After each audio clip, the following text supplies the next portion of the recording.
Madame, Monsieur, bonsoir. Vous suivez un résumé de l'actualité de la semaine du 28 août au 2 septembre 2017. Au sommaire de l'actualité cette semaine, la révocation de l'ex-ministre des Affaires sociales et du Travail, Roosevelt Bellevue, soupçonné d'implication dans un scandale de corruption lié à la surfacturation de kits scolaires. 119 millions de gourdes, soit environ 2 millions de dollars américains, ont été détournés. Le porte-parole de la présidence, Lucien Jurat, avait annoncé lundi l'ouverture d'une enquête sur la question en vue de punir les coupables. Lucien Jurat. Effectivement, pour les suites légales nécessaires. Mais il se trouve que entre résultats ça qui été acheminé et interprétation qui fait par rapport à décret 2015, décret 2006, côté que CEPA lui-même estimé qu'au regard du décret de 2015, il y a toute prérogative pour organiser l'élection ça mais dans article 21, si je ne me pas trompé, de décret 2006, lui-même, il plus accordé à l'Assemblée départementale, prérogative ça. Par rapport à gros confusion ça, les pères conscrits de la nation, les sénateurs, ils ont estimé que si nous aventurions à tête baissée dans publication résultat ça, conséquences capables graves à l'avenir parce que il y a des problèmes capables poser après publication. Exécutif là, li acheminé jeudi par devant le Parlement un nouveau projet relatif à justement problématique ça et jeudi c'est au Parlement qu'il revient de se prononcer sur question est-ce que c'est CEP1 ou bien Assemblée départementale. Et une fois que le Parlement il va finir prononcer, tous les feux seront ouverts et nous sommes capables de connaître dans quelle direction pour nous aller exactement. Le président de la Commission Affaires sociales du Sénat, Antonio Cherami, exige du gouvernement la publication des noms de tous ses membres impliqués dans le scandale de la surfacturation des kits scolaires qui a coûté son poste à Roosevelt Bellevue. Monsieur Bellevue ne peut pas être le seul corrompu dans cette affaire, soutient le sénateur de l'Ouest, qui appelle aussi à des sanctions contre tous les coupables. Antonio Cherami. Pour qui ça, révocation ministre n'est pas clair? Ils ont accusé le ministre qui a gagoté l'argent qui était dans mail pour accompagner les malheureux malheureuses pour entrer l'école là. OK, moi-même, toujours pour arrêter, marrer, juger tout le monde qui volait l'argent de l'État. Mais est-ce que nous avons grand monde qui est impliqué dans la corruption? On grand monde pas qu'à impliqué dans la corruption parce que nous connaissons toute une chaîne liée. Ça veut dire l'on parle des ministres, ou pour parler de techniciens, administrateurs là-dedans, comptable public là-dedans, et sous des ministres, lui-même, il rentre dans la corruption. À qui compagnie qui t'a vendu, quitte ça, nous-mêmes, nous voulons clair, si le ministre révoqué aujourd'hui, le ministre révoqué parce qu'il dit qu'il a gagoté l'argent de l'État, il faut que tout le monde qui était dans la gagote là, il faut que tout le monde soit traîné devant la justice. Je crois que l'éclair, ce n'est pas un grand ministre. Nous apprenons des réunions qui fait, il y a plusieurs ministres qui étaient là, il y a Pierre Voyer, il y a Calotte qui baille, il y a coup de poing qui baille. Je crois qu'on va faire des 4 ministres. On ne peut pas parler de rentrer à l'école, on ne peut pas parler d'éducation. Éducation nationale, pas capable là. Il faut le planifier. Il faut planification là-dedans. Ministère intérieur, tout. Moun sa ou gen compte pour rendre, il faut parler avec le peuple là. Je vais inviter le ministre AIA, ministre Affaires sociales AIA, pour venir dire nous, puis clair, qui ça qui gagne dans le dossier, parce que nous avons besoin ensemble des documents, et je pense que le ministre Affaires sociales AIA a bien pour lui porter les documents. Le président de la Commission Affaires sociales de la Chambre des députés, Jean-Marcel Luméran, se dit peu satisfait de sa rencontre avec le ministre ad intérim des Affaires sociales et du Travail, le Premier ministre Jacques Lafontaine, vendredi, sur le limogeage de Roosevelt Bellevue à la tête du MAST. Le parlementaire a indiqué que la justice a été saisie du dossier dans lequel plusieurs autres membres du gouvernement seraient impliqués, reprochant lui aussi le fait que seul l'ex-ministre Bellevue ait été démis de ses fonctions. Ces déclarations au micro d'Edlaine Vernal et de Francineus. Commission pas totalement satisfait, mais nous jouons un pile éléments d'information même si peut-être il y a un problème de procédure dans la démarche qui conduit à révocation ministre des Affaires sociales là, mais nous croyons qu'il y a un pile d'éléments qui nous partagent là. Comme parlementaires, nous prenons information, nous prenons le travail et que dans ce cadre, ça la loi permet nous n'a fait suite que des droits. Nous avons soulevé la question pour nous connaître est-ce que le président de la République a signé un arrêté qui révoqué le ministre des Affaires sociales et qui nommé M. Lafontaine, Premier ministre, qui est ministre AI, Affaires sociales, et en même temps, nous avons une réponse à lui. Oui, le président a contresigné. Et document qui concernait question qui conduit à révocation ministre, Premier ministre, le gouvernement disposé assez d'éléments par rapport à ça. Et qu'on cumule d'informations que le gouvernement gagne et que le dossier est actuellement devant la justice. Et gagne aussi l'unité de lutte contre la corruption, l'ULCC, qui est concerné dans la question, qui a mené enquête. Et il réserve à Parlement pour lui-même tout, chercher plus d'informations. Le président de la commission anticorruption de la Chambre basse, Jean-René Lochard, pour sa part, a déclaré que le Premier ministre a justifié la révocation de Roosevelt Bellevue par l'accumulation d'un ensemble de dossiers, le soupçonnant de corruption. Selon des chiffres fournis par Jacques-Guy Lafontaine et cités par le député Lochard, en dehors des 119 millions de gourdes de surfacturation de kits scolaires, l'ex-titulaire du MAST a cumulé une dette de 357 millions de gourdes au cours de son passage à la tête de ce ministère. Écoutons-le au micro d'Edlène Vernal. Mais nous avons le devoir de réserve et des informations que nous pouvons capables de laguer dans la presse. Mais cependant, ce n'est pas le ministre des Affaires sociales là seulement qui est impliqué dans le dossier. Il y a d'autres ministres qui sont impliqués là-dedans. Et comme PM dans ce dossier, si pas de corrupteur, pas de corrupteur. Ce qui signifie, nous avons des informations, nous avons une enquête que nous avons déjà diligentée qui est en cours, et puis nous avons avancé avec lui. Mais monsieur, nous ne pouvons pas citer nous. Nous avons 4. C'est au niveau de 4 ministères. Non, nous ne pouvons pas dire qu'on va le révoquer. C'est soupçon. Il ne doit pas impliquer. Parce que quitte l'en vend $9 et vous faites l'État ici payer $36. $9. Bon, FIOP là, tu es préparé dans le ministère de la Planification. Et c'est ça qui fait nous parler d'autres ministères, étant donné que nous n'avons pas avancé sur l'information que nous avons et que PM dans ce banon, nous avons le devoir de réserve pour nous parler à Guillaume. Il va 4 membres. Il doit 20 membres même. Ça qui est important. Ce n'est pas nombre qui est important. C'est ça qu'on a fait. Autant de l'enquête se poursuit tout en pays, cette fois-ci, on apprécie à tracer exemple sur le monde qui corrompu ça. Pour qui ça vous fait parce que M. fait trop. M. qui donne une dette de 357 millions d'euros aussi pour le ministère. Dire qu'à l'issue de cette rencontre avec les députés, le ministre AI des Affaires sociales, Jacques-Guy Lafontaine, a indiqué que c'est au Parlement, à la justice, à l'ULCC et à la Cour supérieure des comptes de mener leurs enquêtes sur les faits de corruption reprochés à l'ex-titulaire du MAST, Roosevelt Bellevue. Il dit avoir fourni aux parlementaires toutes les informations concernant ce dossier. Écoutons le Premier ministre. Nous-mêmes, nous là, pour nous capables de répondre à exigences constitutionnelles. Li te posé un problème de fonctionnement au niveau du ministère Affaires sociales, problème de fonctionnement et après ça, nous connaissons que il y a un problème de kits scolaires qui, dans la presse, donc c'est ça, nous relève la clameur publique. Le citoyen Roosevelt Bellevue n'est plus là. Le ministre, le Premier ministre assure l'intérim. Est-ce que moi j'ai assez de preuves? Il y a des institutions de l'État, c'est eux-mêmes qui pour établir la vérité. Institution de l'État qui gagne pour établir la vérité, c'est le Parlement, c'est la justice, c'est l'ULCC et la Cour supérieure.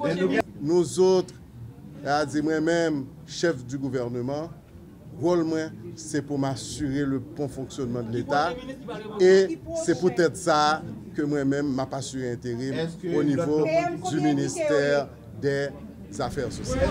Le ministre de la Planification et de la Coopération externe, Aviol Fleuran, dont le nom est également cité dans le dossier de surfacturation de kits scolaires et en coûté son poste à Roosevelt Bellevue, ni toute implication dans ce dossier de corruption. Il qualifie de mensongères toutes les déclarations le concernant dans cette affaire. Aviol Fleuran s'explique au micro de Vladimir Galette. C'est nous qui sommes responsables pour engager les grands chantiers de développement. Les kits scolaires, ça relève aux autres secteurs. Donc, si je déduis par cette question qu'il y aurait une tentative d'impliquer le ministère de la Planification dans la question des kits scolaires, eh bien c'est un vaste mensonge orchestré par les ennemis de la République. À aucun moment, le ministère de la Planification et de la Coopération externe pas traité d'aucune requête du ministère des Affaires sociales et du Travail qui concernait kits scolaires. Nous avons une seule requête, nous avons traité pour le ministère des Affaires sociales, ça daté de 12 avril 2017 et kit Sitli, c'est lutte contre la pauvreté et l'exclusion sociale. Et en dedans ça, les activités que nous allons réaliser, il n'y a pas gagné kit scolaire là-dedans. Adieu cette rumeur. Vive l'intégrité. Autre point fort de l'actualité cette semaine, le tollé provoqué par la fameuse taxe de 10 000 gourdes réclamée par le gouvernement dans le projet de budget 2017-2018 aux membres de la diaspora haïtienne pour les services qu'ils solliciteraient de l'État haïtien. La ministre des Haïtiens vivant à l'étranger, Stéphanie Auguste, a dû intervenir dans les médias pour tenter de rassurer et éclaircir le dossier. Selon elle, cette taxe sera étendue à tous les Haïtiens n'ayant pas fait leur déclaration définitive d'impôt sur le revenu. Suivez ces précisions. Là, c'est pour nous venir calmer la tension qui gagne au niveau de diaspora par rapport à une rumeur de gagner pour payer une taxe de $186 il y a rentré dans l'aéroport. Comme commencer pour dire nous-mêmes dans le gouvernement, nous ne sommes pas au courant de $186 américains. Nous ne savons pas qui côté le sorti, nous ne savons pas de qui taxe ça est. $186, nous ne sommes pas au courant de lui. Deuxième bagage, moi, je voulais porter à précision, pas aucun compatriote, aucun Haïtien qui a venu rentrer dans l'aéroport pour payer $186 américains. Et ou pas gagner tout pour payer $186 américains dans aucun consulat ou ambassade dans le pays côtoyant pour demander service. Ça veut dire que ça clair dans la tête nous, le gouvernement n'a pas aucune taxe de $186 que l'a réclamé. Moi, je nous connais que si vous êtes un citoyen haïtien ou quel que soit le monde qui a besoin de demander un service public dans le pays d'Haïti, ça veut dire si vous avez besoin de douanes des machines, si vous avez besoin de vendre caille, si vous avez besoin d'acheter, quel que soit le besoin d'acheter de transactions qui impliquent l'État, vous avez gagné pour payer une taxe forfaitaire de 10 000 gourdes. Ça veut dire ça, son bagage qui est clair, c'est à partir de DGI. Là, vous allez gagner un impôt de déclaration définitive d'impôt qui peut le droit au moins un de forfaitaire de 10 000 gourdes. Président Jovenel Moïse, avec le Premier ministre tout le gouvernement Premier ministre Jacques Guy Lafontaine, au contraire, nous voulons protéger la diaspora contre raquetteurs qui, leur monde rivé besoin de faire une activité qui nécessite implication service l'État pour raquetteurs à taxo selon bon gré pâle. Ça veut dire là, nous connaissons, nous avons une loi, un règlement, un barème minimum qui protège nous. Ça veut dire raquetteurs, Jean-Président Jovenel Moïse dit là, cherchons l'autre job parce que le gouvernement Parlons à présent de cette rencontre entre le chef de l'État haïtien Jovenel Moïse et 14 sénateurs qui a eu lieu mardi matin. L'objectif, demander aux parlementaires de voter le projet de loi de finances 2017-2018 dans les mêmes termes qu'il l'a été à la Chambre des députés. C'est ce qu'a rapporté le vice-président du Sénat, Jean-Marie Junior Salomon, qui met en garde ses collègues contre toute décision qui aggraverait les conditions de vie de la population haïtienne. Jean-Marie Junior Salomon. Il y a une information que m'bral bay là et son révélation que lié. Nous connaissons que il y a la question du budget 2017-2018. Eh bien, hier matin, il y a eu une rencontre qui faite entre le président de la République et 14 collègues sénateurs. M'a fait révélation ça, son façon pour me voir un pinga by tout sénateur qui rentrait dans confiolo avec le président de la République et le gouvernement pour continuer tout pisi petit peuple là. Et sénateur Salomon pas parlé souvent. Mais l'homme parlait, nous compte ça moi dit. 14 sénateurs ça yo été en réunion avec le président. Messieurs, ressaisis-nous parce que Jean Budget ça a voté dans la Chambre des députés, li pas qu'à voter comme ça dans le Sénat. Maintenant, m'espérer que nation pral prendre note le jour de la séance pour que nous connaissions qui est-ce que vous avez. Mais pourquoi ça ne parle pas avec le sénateur? Pas oublier que pral gagner une séance et dans jour séance là, n'a connaît. Moyennant sénateur Salomon, li toujours à l'avant-garde pour dénoncer tout ça qui pas bon et pas dénoncer parce que contre gouvernement ni comme son l'ennemi pour président Jovenel. Mais population a vécu une situation difficile. Et si je ne pas parler, eh bien, moi-même, m'a passé comme complice. Le sénateur du centre, Ruilo Joseph, qui a participé à la rencontre, affirme l'avoir abandonné avant sa fin, estimant que les échanges commençaient à tourner mal entre lui et le chef de l'État. Le sénateur Joseph, confiant que le projet de budget sera modifié avant son vote au Sénat, a expliqué que les intérêts de la population haïtienne ne sont pas garantis dans ce document. Suivons ces déclarations. On devine quitter la rencontre là. Parce que tu as un bagage qui t'a développé entre moi et le président. Peut-être m'estimer que qui pas trop bon si me arrêté. Et que moi-même, comme on aime mon style, avec Jean répartition en fait, Jean a détaillé budget, comme si moi estimais que la société n'a pas joué dans rien la donne. Au contraire, c'est même ça que tu as fait avant, c'est augmentation de taxes, et que sans détailler rien que le fait pour la société, ça ne dit pas rien qui est clair. Mais moi, j'ai décidé d'aller et que moi, je vais mener un combat dehors pour que le budget désormais nous fait des affectations pour nous mettre l'argent qui parle le travail pour le développement du pays. C'est toujours on a commencé là. Mettez l'argent pour la mairie avec Kazek, mettez l'argent pour la justice, pour l'autre entité encore qui parle le travail pour le développement du pays, mais ce n'est pas bagaille folklorique que fait là. Mettez bagaille qui n'est pas clair, comme si pour continuer avec le peuple là, dans la même situation difficile liée. Le budget m'a voté parce que ça n'a pas fait dans le budget à la fête. Il dit que le budget a modifié. Nous avons voté et nous avons retourné dans la Chambre des députés. Et ça fait demander pour toute association maïstique à Kazek, pour venir à Port-au-Prince le 4. Lundi 4, c'est lundi 4 le budget a voté. Pour que tout vienne ici là, pour venir soutenir les sénateurs qui a soutenu eux, qui a mis l'argent pour eux, pour que eux fassent développement pays. Le président de la Fondation, Éric Jean-Baptiste, a indiqué, suite à une visite au Chili, que seuls 30% des 100 000 migrants haïtiens recensés sont en possession de documents légaux. Le dirigeant politique a dressé un sombre tableau de la situation de nos compatriotes évoluant sur le territoire chilien. L'ex-candidat à la présidence a aussi précisé que la majorité de ses ressortissants haïtiens évoluent dans les secteurs de la construction et de la restauration. Éric Jean-Baptiste est au micro d'Edlène Vernal et de Francineus. Lorsque $1 américain dans main ou gagne 640 pesos chiliens.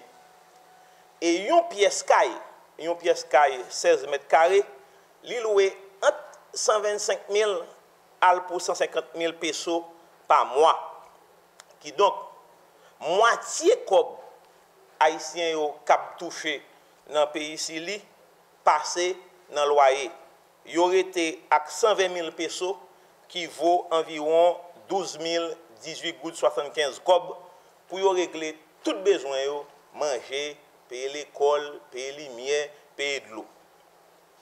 Gain entre 8, 10 pour 12 Haïtiens qui vivent dans une pièce caille 16 mètres carrés. Propriétaire caille dans le pays Chili pas d'accord avec la situation ça. Il a mis Haïtiens dehors.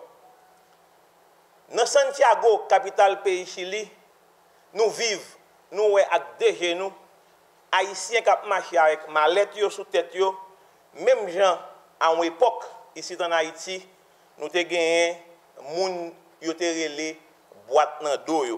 Ils ont besoin minimum $3,000 américains pour faire voyage ça. Et $3,000 américains à 64 gouttes 10 vaut 192 300 gouttes. C'est plus petit l'argent qu'on a ici besoin pour faire voyage là pour Chili.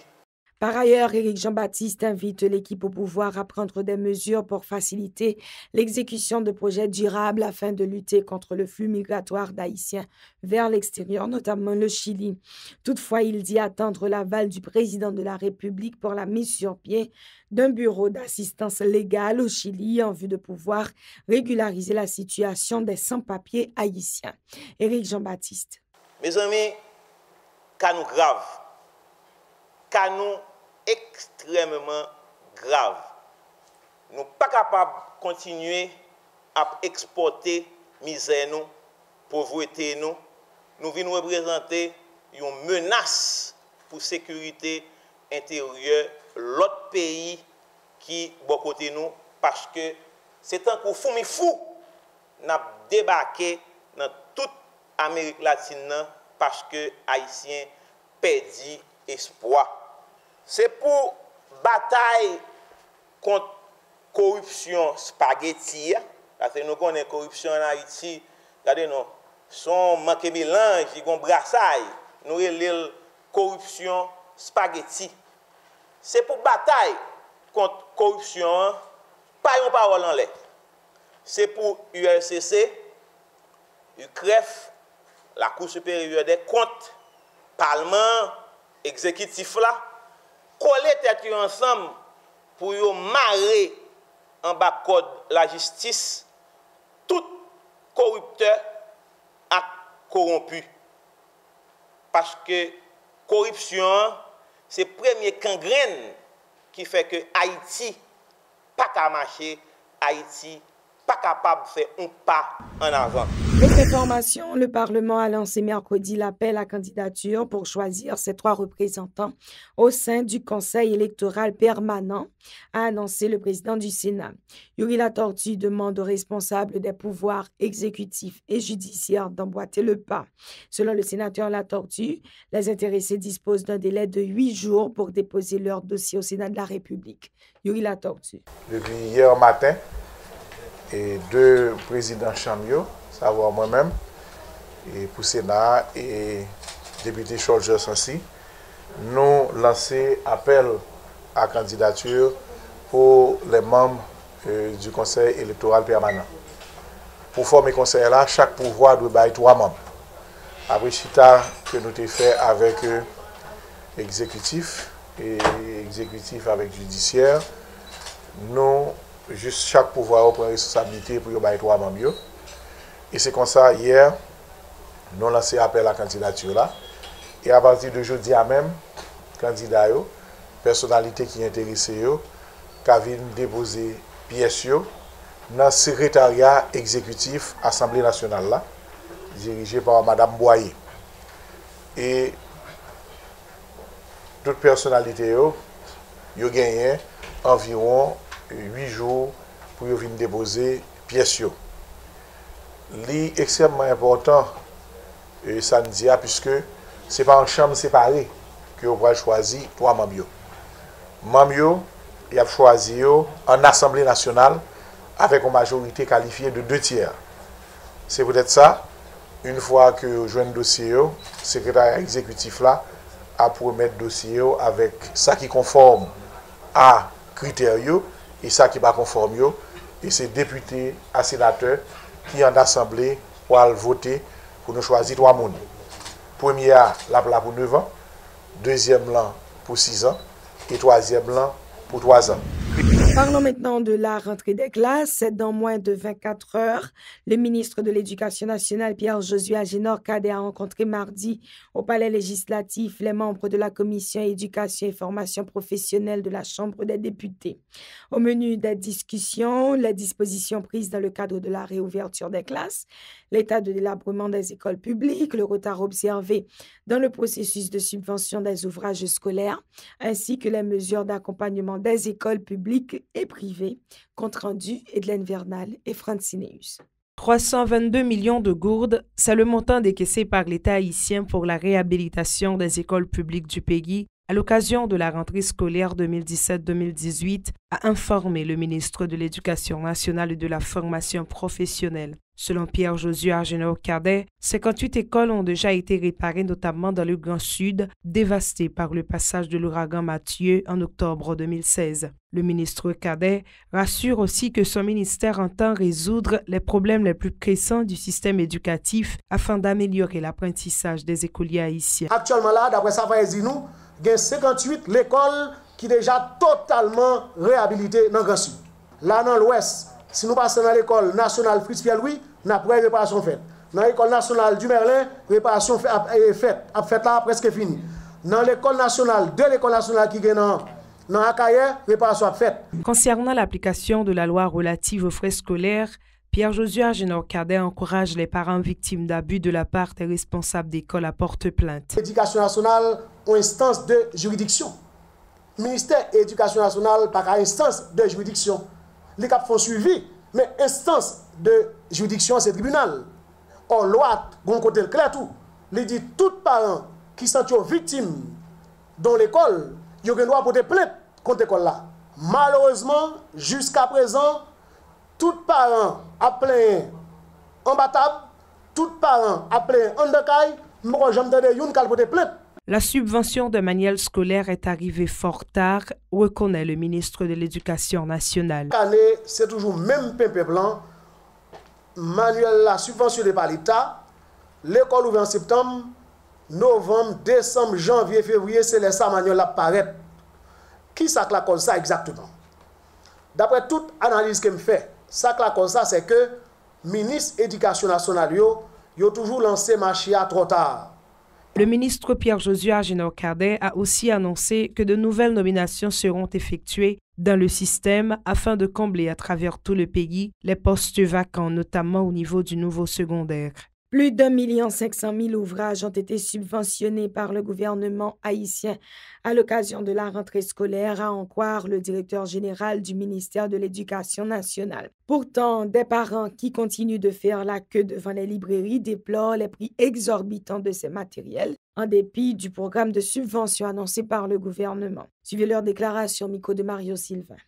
La situation économique, l'autre garder, ça a passé, l'autre garder, cherté de la vie, tout ça. Nous pas vraiment 4 septembre, mais nous pensons que d'ici 11, 17, 18, nous pensons que l'école a commencé vraiment à présent, le gouvernement sinon, ça va parce que nous avons la scène pour nous à acheter, la plus chère, la plus normale. Tandis que nous prenons l'école le 4 septembre, nous sentons la plus souffrance. Parce que nous prenons des gens en pays avec des décadence, des gens, des situations comme nous pouvons là. Si nous avons une subvention de la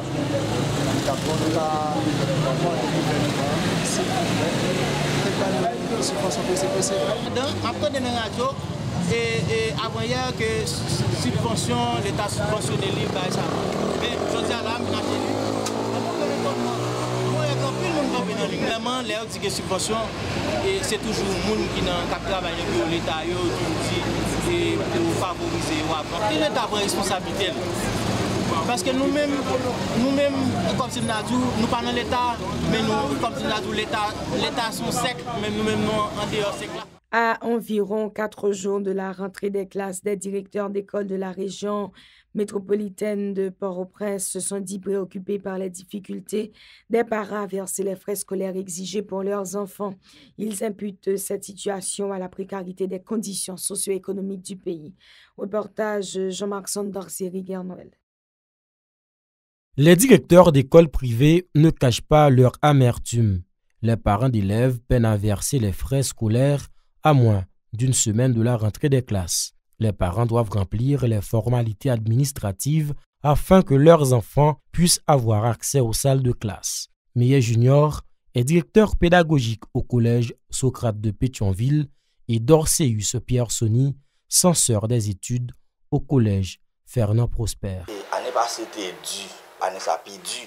Donc comme l'État dit, l'école de 4 même mbawel. Donc ou pas ouais parents qui viennent passer chercher canne. Donc le canet qui là, donc pas d'activité vraiment. Donc parents pas passer ou presque pas faire inscription, pas vraiment d'activité. Parce que c'est une crise économique qui vient dans le pays d'Haïti. La date d'ouverture nous pas prêt 4 septembre parce que nous pouvons des parents passer viennent prendre liste. C'est un problème économique parce que les parents vraiment gagnent pile là-dedans qui pas fait rien. Donc ça vient peut-être cause que ce monde n'est pas capable de voir vraiment vrai. À l'institution des frères Cajuste à Tabar, la situation est la même. En effet, moins de 40% des parents sont en règle avec l'économie, tandis que des travaux de réfection sont prévus à l'occasion de la nouvelle année scolaire, selon son directeur, Réginald Dieudonné. Bon, et pas à 100%, nous avons dit à 40%, et parents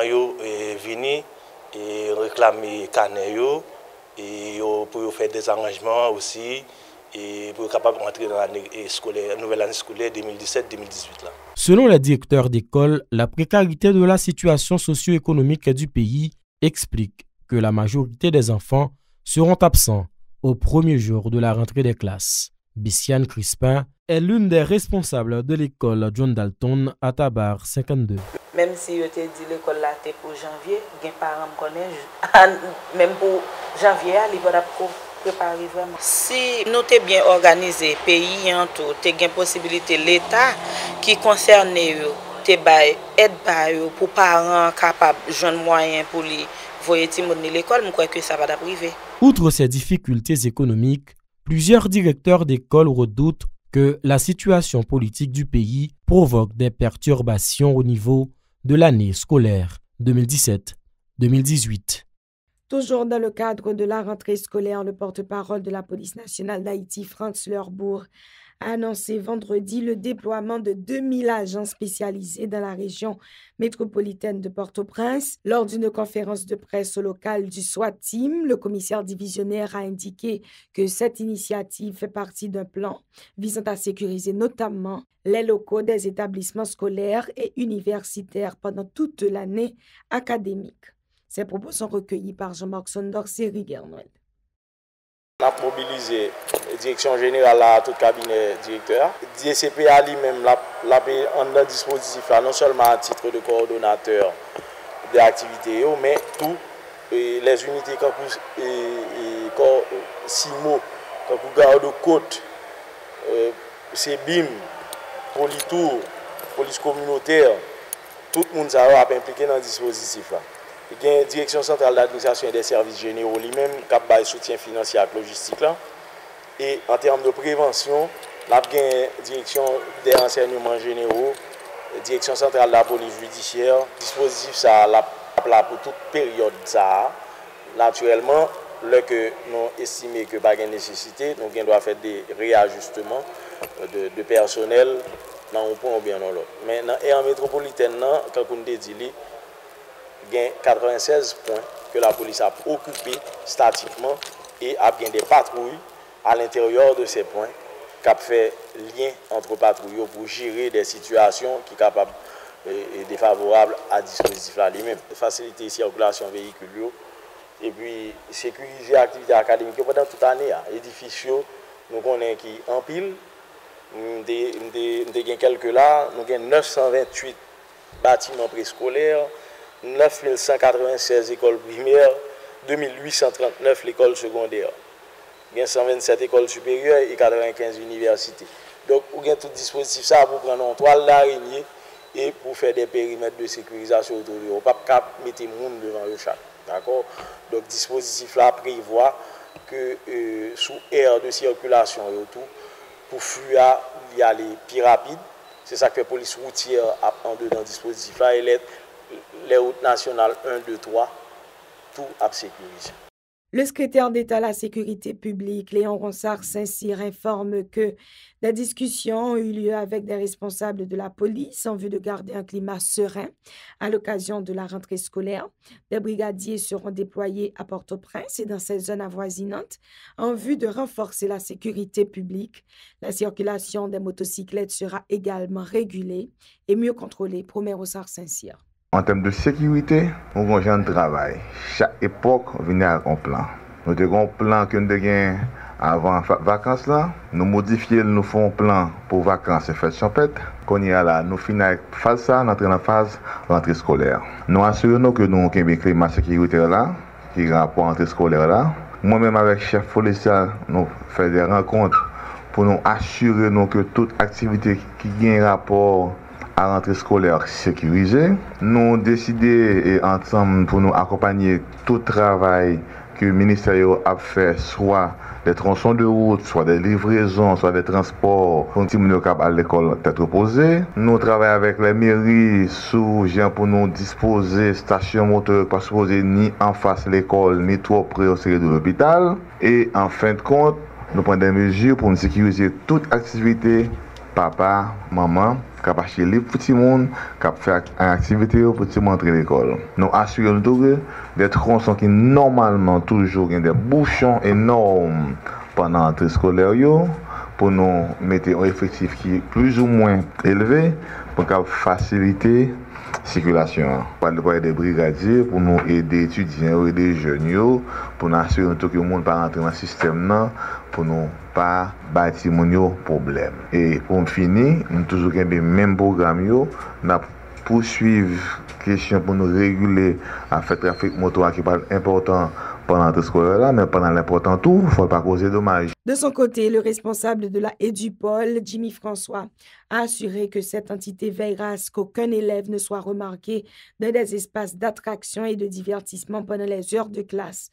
Pour sa part, le directeur central de la police routière, le commissaire Carmel Florent, a indiqué que des agents de la DCPR seront déployés dans la capitale afin de faciliter la circulation. L'inspecteur Jimmy François est suivi du commissaire Carmel Florent. Pour rentrer des classes, toute disposition déjà prend du côté de l'Edupol. Nous connaissons le champ d'action Edupol là, situé surtout dans les places publiques, dans les rues, spécifiquement dans l'aire du champ de Mars que nous considérons comme poumon, côté d'attraction pour tout le monde Vinchita. Donc, l'éclair pour tout le monde, pour tout parent, pour tout élève qui a coûté, que place publique n'a pas doué élèves aux heures de classe. Ça veut dire que depuis les 8 heures du matin, donc, Edupol a rencontré un élève en uniforme, l'a questionné pour le connaître. Est-ce que c'est un envoi qui fait, qui problème que le gagne, pour accompagner l'élève ça, pour aller dans le bureau Edupol, pour lui relayer parents élèves ça, directeur d'école là, et puis 3 moun sa yo à mettre ensemble pour nous voir qui problème qui gagne qui fait élève là sur place publique. Donc nous lançons un appel tout avec des clubs qui amusent des fois à recevoir élèves en uniforme aux heures de classe qui a fait et l'autre activité qui suscitait l'élève ça va faire d'autres activités de débauche dans le club. Toutes mesures prend conjointement avec le commissaire du gouvernement et sécurité publique. Donc si toutefois, par malheur, nous avons rencontré élèves en uniforme, donc la police, la justice vient pour interpeller le directeur club ça propriétaire club ça. Nous dans cette relation, nous avons toute disposition. Nous avons allié tout policiers dans position côté pour déjà tout policier déjà au courant déjà en matière de la circulation. Ça m'a dit lundi matin 4 septembre 2017 tout parent il pas besoin d'inquiéter pour prendre la rue pour prendre Timounio pour mener à l'école. Il a évacué très bien. Nous prenons toute disposition encore. J'aime ça dire pour circulation fluide. Pour tout le monde qui a évacué dans l'activité normalement.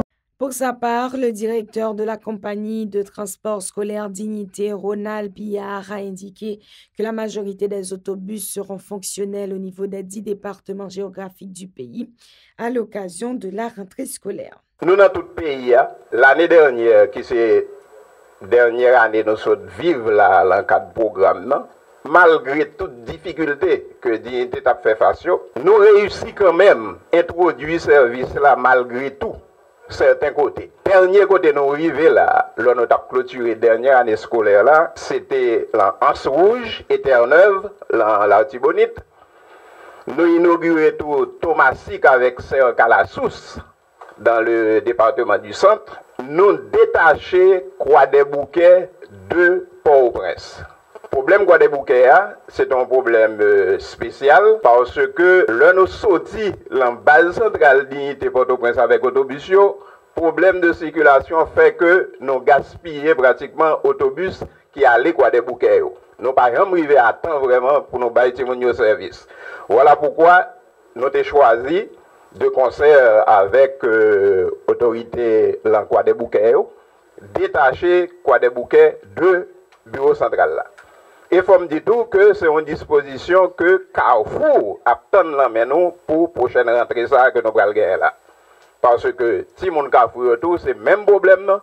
Leur autobus était sorti dans la base centrale, ils sont pas capable d'arriver Carrefour à cause de problèmes de circulation. Problème non lié grave dans ça qui concerne les zones métropolitaines, c'est à cause de problèmes de circulation.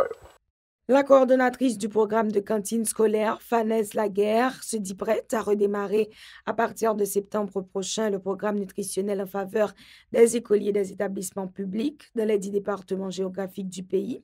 Madame Laguerre a indiqué que plus de 250 000 écoliers seront touchés par ce programme. Ces propos sont recueillis par Vladimir Galette et Emmanuel Charles. PNCS, nous-mêmes, nous prêts pour nous démarrer et ouverture l'école là, nous mettons de structure en place pour que l'école là démarre exactement avec PNCS. Ça veut dire nous pas quitter ouverture l'école là sans que nous n'ayons pas accès à un plat chaud. Et l'année dernière, nous avons 139 364 Timon qui étaient desservis. Maintenant, et pour nouvelle programmation, nous avons 250 000 Timon PNCS a bien chance pour le manger, sans compter l'autre opérateur, l'autre bailleur qui est dans le domaine là. Et là, on a parlé de santé nutritionnelle au Timon, c'est manger de qualité. Manger de qualité veut dire manger local. Il faut que nous renforcions la production nationale. Et je dis à nous-mêmes, dans la programmation que nous faisons pour PNCS, nous avons besoin de 1 milliard de gouttes pour nous démarrer en 2017-2018. Ça veut dire PNCS aller côté qui est plus difficile, à regarder les gens qui sont plus défavorisés pour que nous mettions manger dans le plat de gens. Nous enchaînons avec un gros plan sur la situation alarmante qui persiste à l'unité de dialyse de l'hôpital de l'Université d'État d'Haïti à Port-au-Prince. Il n'y a plus que 3 machines fonctionnelles pour une 50aine de patients qui risquent de mourir s'ils ne sont pas dialysés. Les malades invitent le président Jovenel Moïse à concrétiser ses promesses d'améliorer de manière significative ses soins à la HEH faite il y a environ 3 mois. Reportage Michel Aloui et Emmanuel Charles. Depuis qu'on n'a pas dialysé, c'est mourir là, Kali. Ici, à l'unité de dialyse de l'hôpital de l'Université d'État d'Haïti, communément appelé hôpital général, nous n'assistons pas à une mise en scène où des acteurs expérimentés s'entraînent à exprimer l'émotion d'un script. Nous nous retrouvons face à des hommes et des femmes réellement rongés par la maladie, meurtris par la souffrance. La simple évocation de leur situation provoque un choc. Nous pas qu'à boire de l'eau, nous pas qu'à manger, nous pas qu'à dormir. Parfois le soir c'est tout chita, nous rete. Dialyse c'est lui qui vit malade. Depuis nous pas fait dialyse n'a mourir. Donc vous faites dialyse vraiment. Merci. Atteint d'insuffisance rénale avancée, leur survie dépend de la dialyse. Cette technique médicale permettant de filtrer le sang de ces déchets, normalement éliminés par le rein, avant de le réinjecter dans la circulation et de contrôler les volumes liquidiens du corps. Au moins 3 séances par semaine sont nécessaires ce qui représente une petite fortune pour certains. Nous avons fait dialyse 3 fois par semaine et pourtant, nous venons une fois dans la semaine, nous avons fait dialyse. Je dis tout partout qu'il y a une dialyse, mais dialyse c'est en américain. Si il y a côté qui gagne aide là, c'est l'hôpital général qui gagne aide. Parfois, nous-mêmes malheureux, nous venons dans la dialyse là. Nous pas même dialysés. Et malgré les sacrifices consentis pour se procurer ces soins vitaux, ces malades repartent souvent avec leur sang non épuré et la peur de mourir dans le ventre.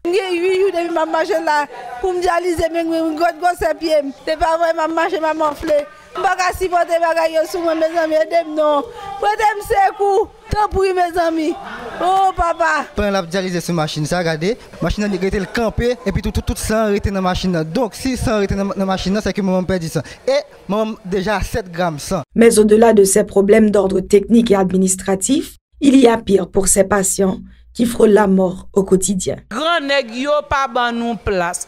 Là nous dit grand nèg yo et pas seul grand nèg yo seulement non, député ou sénateur. Là vous voyez moun a vini là, depuis moun nan vini ou même qui malheureuse là ou pas jouer une place. Mon chita son machine, to fait me descendre mal la kay moi. Yo pour dialyser moun qui l'argent yo. Moi même mal la kay moi, mal mourir. Partagés entre le désespoir et la rage, ils sortent de leur silence pour lancer un SOS face à la surdité des autorités compétentes. Nous dit président, il était venu là vraiment, il était fait bel geste. Mais geste que vous fait pour nous connaître, nous pas de machine pour nous faire dialyse. Moun fin mourir ici, yo la fait dialyse dans tout 4 coins pays, yo abandonné l'hôpital général. Mandé, c'est pour l'hôpital général. Mes amis, pas de miss, pas de docteur, pas de personne moun. La situation est loin de s'améliorer au service de dialyse de l'hôpital général, en dépit des nombreuses promesses faites par le chef de l'État, Jovenel Moïse. En attendant une solution concrète et durable, ces malades tentent d'échapper à la liste des nombreux patients qui ont perdu la vie à cause du mauvais fonctionnement de ce service de l'HUEH et à qui justice n'est jamais rendue. Le directeur général du ministère de la Santé publique, le docteur Lauré Adrien, a procédé jeudi à l'installation de docteur Jessie Colimont-Adrien comme nouvelle directrice de l'hôpital de l'Université d'État d'Haïti, en remplacement du docteur Maurice Fils-Mainville. La nouvelle directrice de la HUEH a promis de s'atteler à la tâche en vue de redorer l'image de l'institution avec le support de tous ses collaborateurs. Ces propos sont recueillis par Jean-Marc Sondorcé, Rigueur Noël. La HUEH, dans sa triple mission de soins, de formation et de recherche, est l'hôpital de référence dans la pyramide des soins et les enjeux sont grands pour desservir cette population et la dispensation des soins à la HUEH. Un hôpital, pour bien fonctionner, a besoin de ressources humaines en quantité et en qualité, et aussi d'intrants pour améliorer les conditions d'accueil. L'hôpital doit être propre et l'équipe soignante doit être présente et satisfaire les besoins des patients. Ce sont ces nombreux défis qui nous attendent. Tous les services ont des priorités. Je compte donc sur la participation de tout un chacun pour m'aider dans cette tâche difficile, mais pas impossible. Le personnel de surface, les infirmières, le personnel médical, le personnel administratif. Je reconnais que les conditions de travail sont difficiles et très bientôt, nous aurons à travailler dans le nouvel hôpital. Il faut continuer la préparation. Il ne soit pas un éléphant. Je compte sur votre support et votre collaboration pour m'aider dans cette noble tâche. La HUEH est souvent décrite et je reconnais certains membres du personnel font beaucoup d'efforts, mais les moyens sont limités. Nous devons continuer le plaidoyer afin d'accomplir cette mission qui est de sauver des vies. Changeons ensemble la HUEH, que Dieu nous garde. Le directeur sortant de la HUEH, Dr Maurice Fils-Mainville, qui a salué l'arrivée du Dr Jessie Colimont-Adrien, a mis l'accent sur les multiples problèmes que confronte l'institution sanitaire. Lorsqu'on parle de moyens, il faut voir d'abord les moyens humains, Dr Colimont. Moyens humains, on va définir, non? Moyens humains d'abord. On ne peut pas faire rien sans moyens humains. Il faut c'est pas moun pour moun, c'est moun qui n'a place qui a capacité pour faire. Nous avons 4 directions qui fonctionnent. La direction exécutive, la direction médicale, la direction administrative financière et la direction de la recherche et de la résidence hospitalière. À l'heure actuelle, côté nous avons une période transitionnelle. Et c'est ça que fait, nous ne pouvons pas remettre pour l'autre à écrit tout le temps dans le journal. Une transition qui n'en finit pas. Et cette transition, ça va finir. Donc, à peu près 16 mois pour le finir. Donc, on a une tâche pour faire là. Transition, on veut dire qui ça? Nous sommes l'hôpital qui a fonctionné à capacité réduite, en abri provisoire, à 462 lits. Nous sommes l'hôpital avant le tremblement de terre, qui 710 lits. Un ensemble de problèmes qui sont récurrents, un ensemble de problèmes chroniques que l'hôpital a gagné. Faute de moyens, il ne va pas jamais sortir là-dedans si nous ne pas décider. Docteur Polimon, transition, il faut le faire. Et nous commençons et la fête quand même. Nous prenons un nouveau bâtiment. L'hôpital a été construit sur une superficie de 30 000 m². Nous avons retenu 25 000 m² pour la reconstruction. Nous sommes cantonnés sur 5 000 m² plus l'hôpital militaire, avec 21 services qui ont été délocalisés pour être relocalisés au niveau de l'hôpital militaire. Donc, docteur Polimon, nous allons l'obliger graduellement pour entrer dans le bâtiment. L'une des porte-parole de la présidence, Martine Denis Chandler, a indiqué que le président de la République, Jovenel Moïse, a visité le week-end dernier plusieurs centrales hydroélectriques dans les départements du Sud et de l'Artibonite, ainsi que le barrage hydroélectrique de Péligre dans le département du Centre. Cet état des lieux entre dans le cadre des démarches du chef de l'État visant à faciliter l'accès à l'électricité à la population, explique Martine Denis Chandler au micro d'Edlaine Vernal et Francineus. Il y a un travail asphaltage qui a continué dans diverses rues dans la ville Okaï et travail asphaltage ça y a au total 22 km de route puisque je dis si on a fait route Campérin pour aller et Maniche ou bien pour aller Jérémy ou après asphalte commencer mettre sorti Campérin pour arriver dans zone sorti 4 chemins pardon pour arriver dans Campérin dans zone aéroport Antoine Simon travail avancé à grands pas mais dans ville Okaï il y a asphalte qui mettait dans plusieurs rues, notamment dans la rue Nicolas Geffrard, dans la rue Toussaint Louverture, dans la rue Monseigneur Maurice, et il y a une partie dans la rue Prosper Fort qui gagne asphalte qui mettait. Il y a un travail tout endiguement qu'a fait de la ravine du Sud, il y a 300 mètres linéaires qui déjà endigué. Endiguement signifie que yo poussé remblai de bord rivière là parce que les rivières ça yo plus que la normale des rivières qui t'a à 50 mètres, je dis à 600 mètres de large. Et là, nous parlons tout de rivière qui dans Campérin, rivière ça ali 2 mètres plus haut que Villa, ça signifie depuis une inondation, li a rentré directement la Kaimoun qui dans Campérin yo.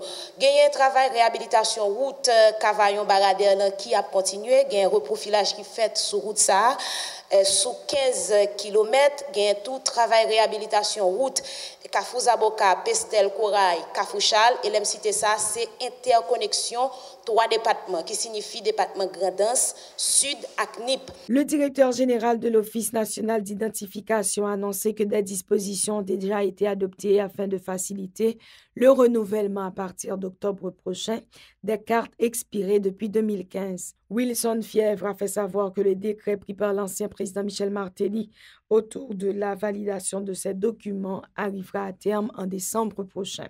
Reportage de Jean-Marc Sondor, série Guernoël. Selon le directeur général de l'Office national d'identification, plus de 4 millions de cartes sont concernées par cette opération qui débutera à partir d'octobre 2017.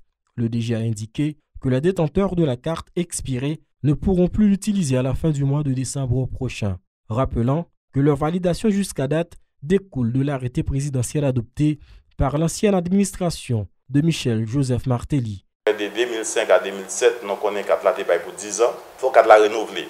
En 2015, le président Martelly a un décret qui dit 31, qui est pour 2 ans, 31, qui prolonge 4 jours, 31 décembre.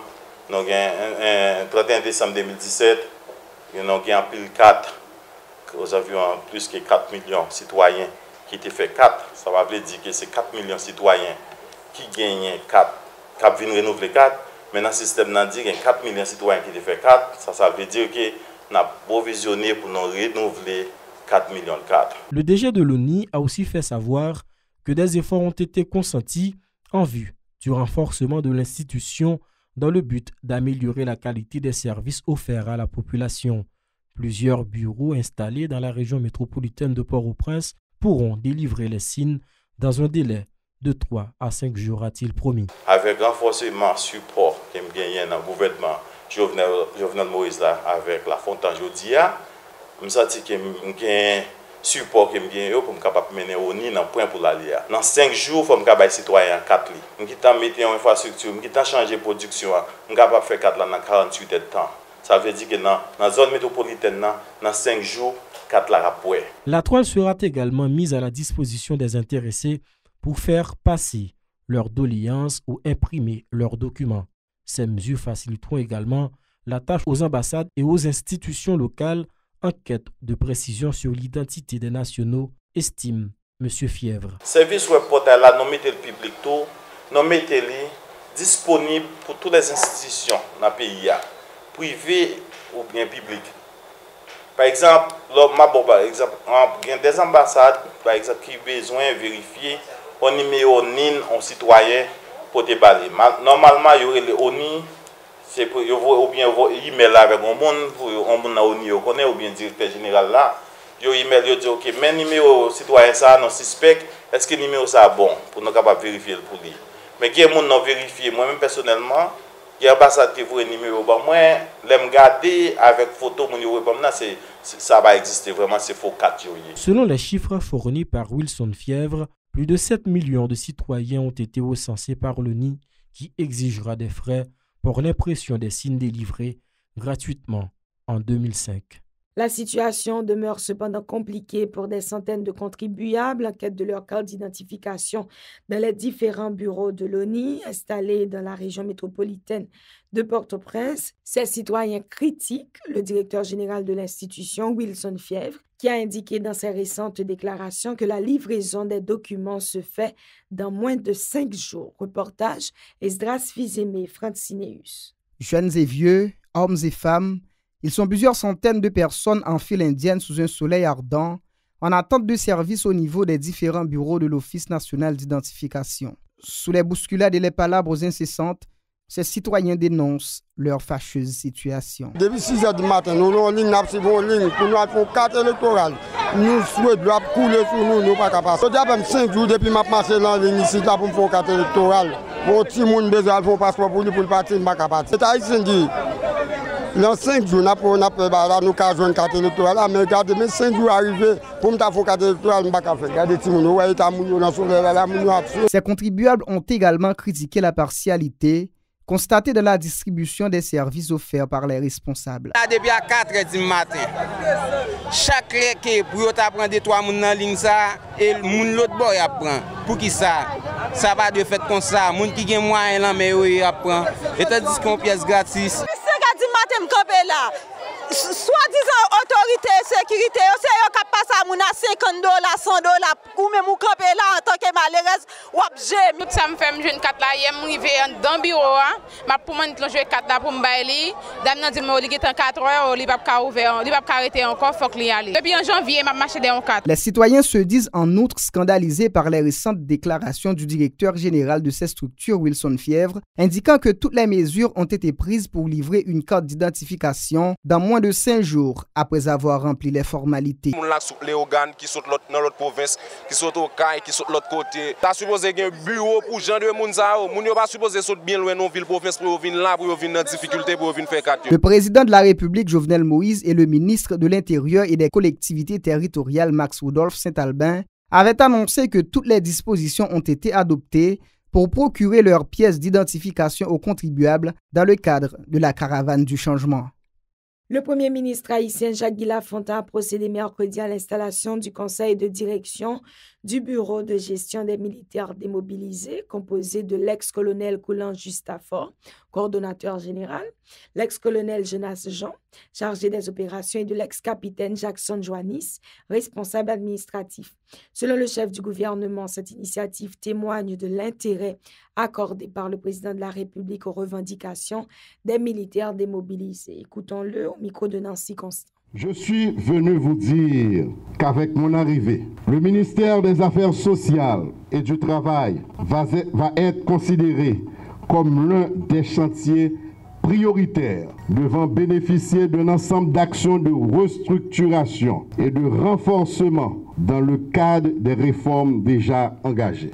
Pour en faire un ministère de référence, les problèmes, il faudra les aborder dans le calme, la sérénité et le respect mutuel, en prenant en compte les revendications des uns et des autres, sans préjugés, sans discrimination ni chasse aux sorcières.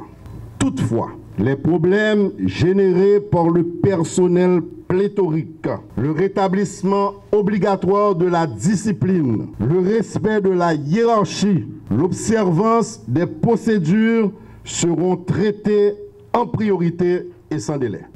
Les pratiques contraires à la loi feront l'objet d'une évaluation objective, tandis que la lutte contre la corruption sera intensifiée. Il faudra rétablir l'ordre et la discipline interne pour pouvoir rassurer nos partenaires du secteur privé, les ouvriers de tous les secteurs d'activité et les syndicats qui attendent de nous des signaux clairs en direction de la modernisation de nos pratiques. Par ailleurs, le ministère des Affaires sociales et du Travail se doit de se moderniser en vue de répondre à sa double vocation, celle de conduire la politique du gouvernement en matière de sécurité sociale et de veiller à l'harmonisation des relations entre les différents partenaires sociaux. La commission d'enquête mise sur pied par le conseil exécutif de l'Université d'État d'Haïti suite à l'incident produit le 12 juin dernier à la faculté d'ethnologie a publié mercredi son rapport. Selon le secrétaire rapporteur de la dite commission, le professeur Wilson Charles, une tentative de séquestration et des agressions des étudiants contre les responsables de la faculté était à l'origine de l'incident. M. Charles, qui dit avoir relevé des contradictions dans le cadre de ce dossier, a indiqué que l'analyse médicale leur a permis de privilégier la thèse que l'étudiant John Woggouk d'Argent a été heurté par le véhicule que conduisait le doyen Jean-Yves Blot.